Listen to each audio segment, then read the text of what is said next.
Hey guys, this is Mangi from Rock Paper Copy and this free video audit of the website postureprotection.com. So I'm on a home page and I like the pop-up. It doesn't take too much space. I would just put some image that suits your branding.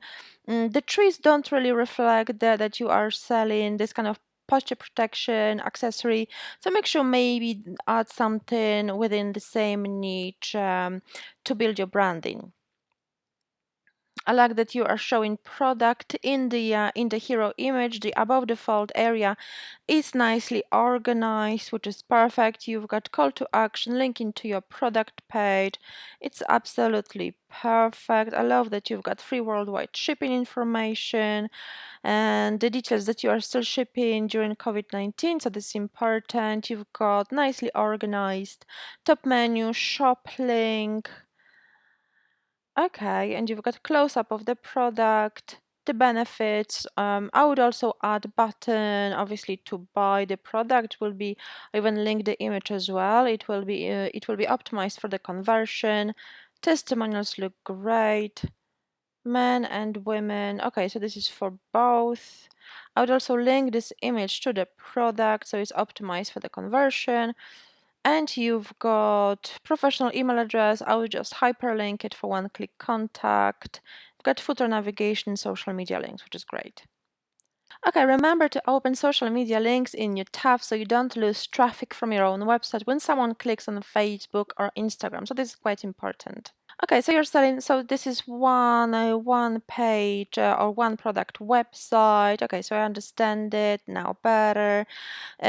Continue above the fold. I'm not sure why is it continue and not add to cart or buy now. It should be buy now if you want people to buy. Otherwise, it can be really confusing because it seems like maybe you want them to continue to read. However, it doesn't really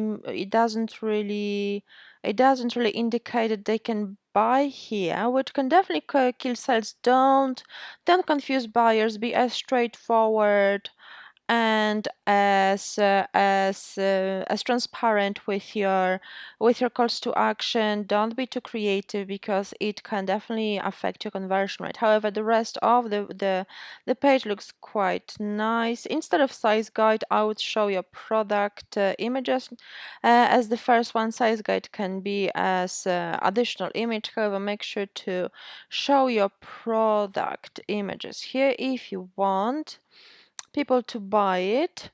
However, I will check where a continue button will take me. Okay, so it takes me to the checkout, and as I mentioned, if you take people to the checkout, just use buy, just use add to cart. Otherwise, you will just confuse buyers. Okay, contact us page looks great. I will just add the default contact Shopify contact page template to display the message form here, and obviously hyperlink email address as well. Also remember to open those external links in new tabs. Okay, you've got detailed shipping information, which is perfect, and your refund policy also looks great. So this is absolutely fantastic. Okay, your SEO score is 46 out of 100, which is quite low. Normally for this particular analyzing tool, I normally see between 50 and 60 score. Your Google snippet is not defined, so your meta title is just a brand name. Your meta description is not optimized, so make sure to fill those details in to stand out in the search results. This is often the first thing people see when they come across your brand in Google, so don't neglect it. You're missing H1 tags. Remember to use H1 tags. Your keywords are quite nice. I would add more keywords such as, I'm not sure how you describe this product. Is it shoulder protection belt or shoulder protection camisole, something like that? So make sure to rank for those keywords as well. If you like this video, please leave a positive review on my Trustpilot profile. The link is in the email. And if you would have any questions about the elements mentioned in this critique, please book a free chat and speak with our Shopify expert. The details are in the email. Thank you so much for your time. It was Maggie from Rock Paper Copy. Bye-bye.